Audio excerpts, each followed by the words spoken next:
ನನ್ನ ಪ್ರೀತಿಯ ವಿದ್ಯಾರ್ಥಿಗಳೇ, SSLC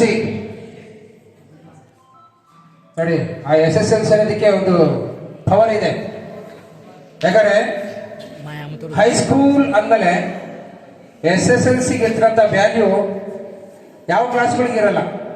ಮೇ ಬಿ ನೀವು ಕೆಲವೆಲ್ಲ LKG ಟು 9th ಓದಿರ್ತೀರ, ಅದೇನು ಪರ್ಸೆಂಟೇಜ್ ಬಂದರೂ ಅಷ್ಟು ಇದಿರಲ್ಲ.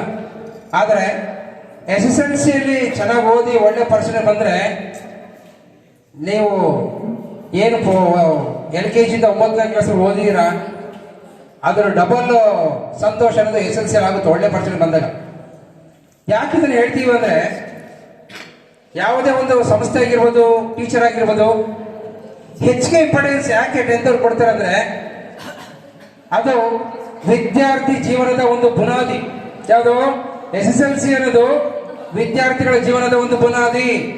ಬುನಾದಿ ಚೆನ್ನಾಗಿದ್ರೆ ಬಿಲ್ಡಿಂಗ್ ಚೆನ್ನಾಗಿರುತ್ತೆ, ಬುನಾದಿನ ಸರಿ ಇಲ್ಲ ಅಂದ್ರೆ ಬಿಲ್ಡಿಂಗ್ ಸರಿ ಇರಲ್ಲ, ಬಾಳಿಕೆ ಜಾಸ್ತಿ ಇರಲ್ಲ ಅಂತ ಅರ್ಥ. ಅದಕ್ಕೋಸ್ಕರನೇ ಹೆಚ್ಚಿಗೆ ಪ್ರೊಸೆಸ್ ಯಾಕೆ SSLC ಮೇಲೆ ಆಗ್ತಾರೆ ಅಂದ್ರೆ ಇದೇ ಉದ್ದೇಶಕ್ಕೋಸ್ಕರನೇ. ಯಾಕಂದ್ರೆ ಇದು ಜೀವನದಲ್ಲಿ ಟರ್ನಿಂಗ್ ಪಾಯಿಂಟ್. ನಿಮ್ಮ ಲೈಫ್ ಏನು ಅನ್ನೋದನ್ನ ನೀವು SSLC ಅನ್ನೋದು ಡಿಸೈಡ್ ಮಾಡುತ್ತೆ, ಗೊತ್ತಾ?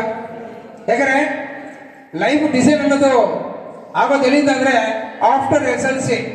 10th ಅಲ್ಲಿ ಒಳ್ಳೆ ಪರ್ಸೆಂಟ್ ಬಂದ್ರೆ ಅಲ್ಲಿ ಸೈನ್ಸ್ ತಗೊಂತಾರೆ, ಇಲ್ಲ ಸ್ವಲ್ಪ ಕಡಿಮೆ ಪರ್ಸೆಂಟ್ ಬಂದ್ರೆ ಕಾಮರ್ಸು, ಇಲ್ಲ ಪರ್ಸೆಂಟೇಜ್ ಕಡಿಮೆ ಇದ್ರೆ ಆರ್ಟ್ಸ್. ಅಲ್ಲಿ ಲೈಫ್ ಡಿಸೈಡ್ ಆಗುತ್ತೆ. ಸೈನ್ಸ್ ತಗೊಂಡ್ರೆ ಈಗ ಇರ್ತಕ್ಕಂಥ ಕಾಂಪಿಟೇಟಿವ್ ಅಲ್ಲಿ ಸೈನ್ಸ್ ತಗೊಂಡ್ರೆ ತುಂಬಾ ಅವಕಾಶಗಳಿದೆ. 2ನೇ ಪ್ಲೇಸ್ ಕಾಮರ್ಸ್ ಇದೆ, 3ನೇ ಪ್ಲೇಸ್ ಆರ್ಟ್ಸ್ ಇದೆ.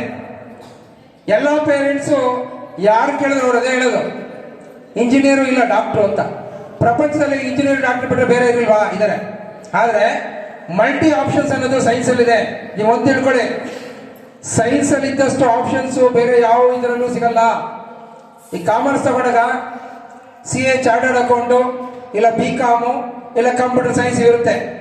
ಬಟ್ ಆದ್ರೆ ಸೈನ್ಸ್ ತಗೊಂಡ ಏನಪ್ಪ ಅಂದ್ರೆ ಲೆಕ್ಕ ಇಲ್ಲದಷ್ಟು ಅಪಾರ್ಚುನಿಟೀಸ್ ನಿಮ್ಮಲ್ಲಿದೆ ಆಫ್ಟರ್ 10th. ಬೇಕಾದಷ್ಟು ಅವಕಾಶಗಳಿದೆ ಸೈನ್ಸ್ ತಗೊಂಡಾಗ. ಹಾಗಾಗಿ ನಿಮ್ಮ ಲೈಫ್ ಡಿಸೈಡ್ ಮಾಡತಕ್ಕಂಥ, ನಿಮ್ಮ ಜೀವನವನ್ನೇ ಡಿಸೈಡ್ ಮಾಡತಕ್ಕಂಥ SSLC ಏನಿದೆ ಅದು ತುಂಬಾ ಇಂಪಾರ್ಟೆಂಟ್. ಅದಕ್ಕೋಸ್ಕರನೇ ಟೀಚರ್ಸ್ ಆಗಿರ್ಬೋದು, ಪೇರೆಂಟ್ಸ್ ಆಗಿರ್ಬೋದು, ರಿಲೇಟಿವ್ಸ್ ಆಗಿರ್ಬೋದು, ಯಾಕೆ ಅಷ್ಟೊಂದು ಪ್ರೆಸರ್ ಮಾಡ್ತಾರೆ SSLC ಮಕ್ಕಳ ಮೇಲೆ ಅಂದ್ರೆ life depend upon SSLC. SSLC ಒಳ್ಳೆ ಮಾರ್ಕ್ಸ್ ಬಂದ್ರೆ ಒಳ್ಳೆ ಕಾಲೇಜ್ ಸೀಟ್ ಸಿಗುತ್ತೆ, ಒಳ್ಳೆ ಕಾಂಬಿನೇಷನ್ ಸೆಲೆಕ್ಟ್ ಆಗುತ್ತೆ, ಫ್ಯೂಚರ್ ಕೂಡ ತುಂಬಾ ಚೆನ್ನಾಗಿರುತ್ತೆ. ಸೊ ಇದು ಶಾಲಾ ಹಂತದ ಕೊನೆಯ ಘಟ್ಟ SSLC ಅನ್ನೋದು. ಇವತ್ತು ತುಂಬಾ ಅದ್ದೂರಿಯಾಗಿ ಫೇರ್ವೆಲ್ ಪಾರ್ಟಿನ ಶಾಲೆಯಲ್ಲಿ ಹಮ್ಮಿಕೊಂಡಿದ್ದಾರೆ. ತುಂಬಾ ಸಂತೋಷ. ನಿಮ್ಗೆಲ್ಲರಿಗೂ ಒಳ್ಳೇದಾಗ್ಲಿ, ಒಳ್ಳೆ ಮಾರ್ಕ್ಸ್ ಬರಲಿ, ಫ್ಯೂಚರಲ್ಲಿ ಒಳ್ಳೆ ಪೊಸಿಷನ್ ಸೆಟ್ಲ್ ಆದಾಗ ಒಂದ್ ಸೆಟ್ ಸಿಕ್ಕರೆ ನಮಗೂ ಸಂತೋಷ. ಯಾಕಂದ್ರೆ ಟೀಚರು, ಪ್ರತಿಯೊಬ್ಬ ಟೀಚರು ಅಷ್ಟೇ, ಮಕ್ಕಳನ್ನ ಬೈದೆ ಹೊಡಿದೆ ಟೀಚರ್ ಈ ಕಾಲದಲ್ಲಂತೂ ಮಾಡೋಕ್ಕಾಗಲ್ಲ.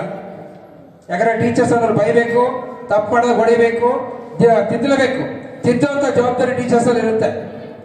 ಮಕ್ಕಳನ್ನ ತಿದ್ದುವಂತ ಗುರುತರದ ಜವಾಬ್ದಾರಿ ಟೀಚರ್ಸ್ ಅಲ್ಲಿ ಇರುತ್ತೆ. ಪೇರೆಂಟ್ಸ್ಗೆ ಎಷ್ಟು ಜವಾಬ್ದಾರಿ ಇರುತ್ತೋ ಅದರ 100% ಜವಾಬ್ದಾರಿ ಟೀಚರ್ಸ್ಗೆ ಇರುತ್ತೆ.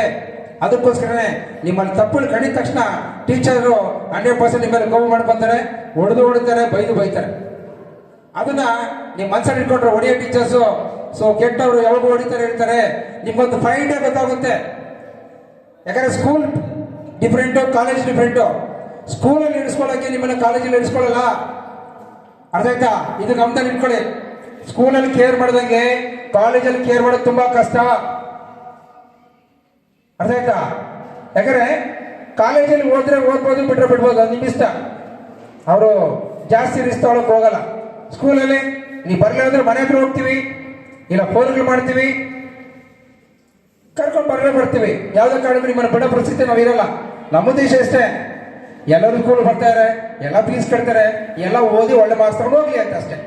ಇನ್ಮೇಲೆ ನಿಮ್ಮ ಮೇಲೆ ಪರ್ಸನಲ್ ಕೆಡ್ಜ್ ಯಾವ ಟೀಚರ್ಗೂ ಇರಲ್ಲ. ಟೀಚರ್ ಬಾಯ್ದಾಗ ಗೆಲ್ಲಕ್ಕೆ ಹೋಗ್ಬರುತ್ತೆ. ಬಟ್ ಒಂದು ಫೈನ್ ಡೇ ನೀವು ಅರ್ಥ ಮಾಡ್ಕೊಂತೀರಾ. ನಮಗೆ ಹೈಸ್ಕೂಲ್ ಟೀಚರ್ಸ್ ಹೊಡಿತಿದ್ರು, ನಿಜವಾಗ್ಲೂ ಅವ್ರು ಹೊಡಿತಿದ್ರು ನಮ್ಮ ಒಳ್ಳೇದಕ್ಕೆ ಅಂತ ನಿಮಗೆ ಒಂದು ಫೈನ್ ಡೇ ಅರ್ಥ ಆಗುತ್ತೆ. ಇಲ್ಲಿ anyhow, so wish you all the best for your 10th class examination. ಹಾಗೆ 9th ಅವರು ಬಂದಿರಾ, ನೆಕ್ಸ್ಟ್ 10th ಹೋಗೋಂಥ ಬ್ಯಾಚು ದಯವಿಟ್ಟು 9th ಅವ್ರು ಏನಿದ್ರೆ ಈಗ ನಿಮ್ಗೆ ಏನೋ ಬೇಕಾದಷ್ಟು ಕಾಲಾವಕಾಶ ಇದೆ. First select your goal.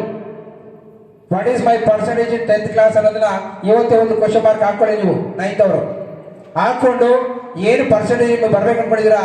So ಈಗಿಂದ ಅದನ್ನ ಪ್ರಯತ್ನ ಮಾಡಿ. ಇಬ್ಬರಿಗೂ all the best. Thank you. Thank you for your valuable and motivational speech, sir. Now I would like to call RK sir to deliver a speech on this occasion.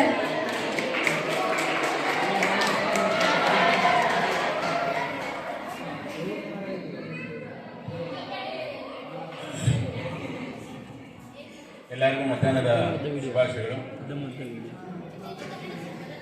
ನಾನು ಹೆಚ್ಚಿಗೆ ಮಾತಾಡಲ್ಲ, ನಾನು ಯಾವತ್ತೂ ಮಾತಾಡೋದಿಲ್ಲ. ಈ ಶಾಲೆಯ ಒಂದು ಕಾರ್ಯದರ್ಶಿಗಳಾಗಿದ್ದಂಥ ಶ್ರೀ ಪರದಮ್ ರೆಡ್ಡಿ ಸರ್ ಕೂಡ ಸ್ಕಿಪ್ ಮಾಡ್ಕೋಬೇಡಿ. ಎಷ್ಟು ಪಾಯಿಂಟ್ ಬರುತ್ತೋ ಅಷ್ಟೇ ಬರೀರಿ. ಇದು ನನಗೆ ಬರಲ್ಲ ಅಂತ ಬಿಟ್ಟು ಬಂದ್ರೆ ಅದು 3 ಕೂಡ ಜಾಗದಲ್ಲಿ 2 ಕೊಡ್ತಾರೆ ಅವರು. ಎಲ್ಲ ಪ್ರಶ್ನೆಗಳು 38 ಇದ್ದಾರೆ, 38 ಕ್ವಶನ್ ಅಟೆಂಡ್ ಮಾಡಿ. ಬರೀ ಪಾಸ್ ಮಾರ್ಕ್ಸ್ ಸಾಕು ಸರ್, ನನಗೆ ಬೇಡ ಅಂತ ಅನ್ಕೋಬೇಡಿ. 95 ಸ್ಕೋರ್ ಬಂದ್ರೆ ಒಳ್ಳೊಳ್ಳೆ ಕಾಲೇಜ್ಗಳಲ್ಲಿ ಸೀಟ್ ಕೊಡ್ತಾರೆ. ಆಗ ನಮ್ಮ ಸಾರಿಗಳೆಲ್ಲ ಹೇಳಿದ್ರು, ಇಲ್ಲ ಸರ್ ಜಸ್ಟ್ ಪಾಸ್ ಆಗ್ತೀವಿ ಅಂದ್ರು ಕೂಡ ಅದರಿಂದ